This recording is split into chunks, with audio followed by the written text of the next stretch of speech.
হঠাৎ করেই নদীর তরতাজা মাছ খাইতে মন চাইলো, তাই ছুটে চলে আসলাম নদীর পাড়ে। এসেই দেখি এখানে জেলেরা মাছ মারছিল। নদীতে এখন আগের মতো আর মাছ নেই। প্রথম প্রথম যখন আমাদের এই ঝাঁটায় মাছ মারা হতো তখন কিন্তু আপনাদের দেখিয়েছি কত মাছ মারা হতো, সাথে কত চিংড়ি মাছ থাকতো, আরো কত রকমের পাঁচমিশালি মাছ থাকতো। কিন্তু এখন নদীতে তেমন মাছ নেই। এই যে এখানে বেশিরভাগ রয়েছে পুঁটি মাছ। তবে পুঁটি মাছ হলেও এই তরতাজা পুঁটি মাছ খেতেও কিন্তু অনেক মজাদার। বিশেষ করে এই মাছগুলো ভেজে খেতে খুবই মজা লাগে। এইভাবে হাত দিয়ে ধরে ধরে তরতাজা মাছ আজকে বাড়িতে নিয়ে যাব। নিজের পছন্দ মতো মাছ কিছু নিয়ে যাব খাওয়ার জন্য।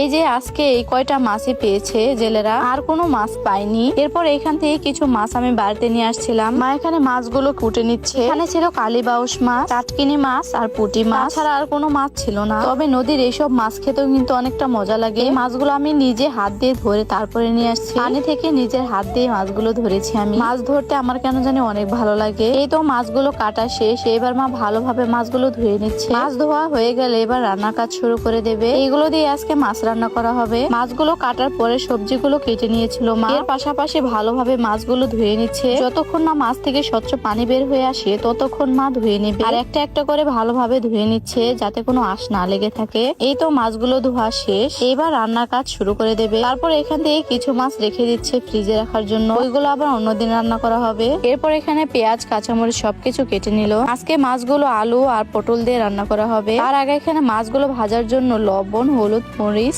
এইগুলো দিয়ে মাখিয়ে নিল।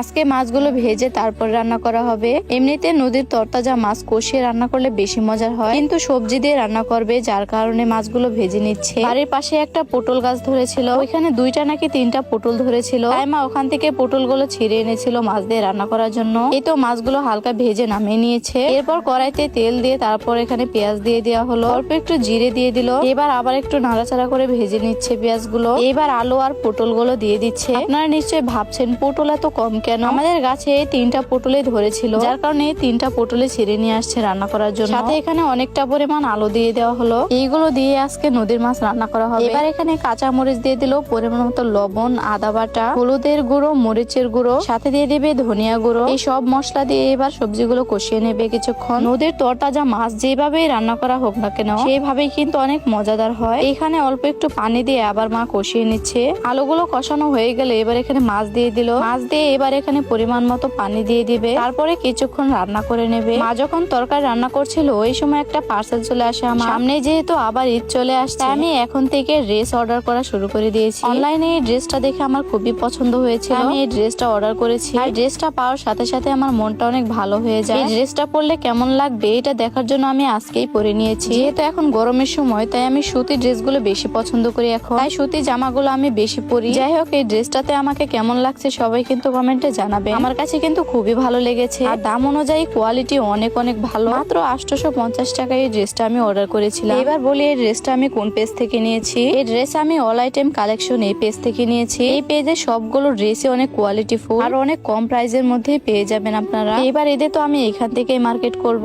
যাই হোক, কথা বলতে বলতে এখানে রান্নাটাও শেষ হয়ে গেছে। আর আজকে রান্নার কালারটা দেখুন কতটা সুন্দর লাগছে। আমার তো তরকারিটা দেখে অনেক খিদে পেয়ে গেছিল। মাছ রান্নার পাশাপাশি এখানে মা লাউ ভেজে নিয়েছিল। প্রথমে লাউ ভাজি দিয়ে ভাত খেয়ে নিলাম। লাউ ভাজি খেতেও কিন্তু অনেক মজাদার হয়েছিল আজকের। এবার মাছ তরকারি খেয়ে দেখার পালা কেমন হয়েছে। আজকে শুধু মাছের মাথাগুলো রান্না করা হয়েছে, আর আমার কাছে মাছের মাথা খেতে অনেক ভালো লাগে। যাই হোক, আজকে ভিডিওটি এই পর্যন্ত। সবাই ভালো থাকবেন। আল্লাহ হাফেজ।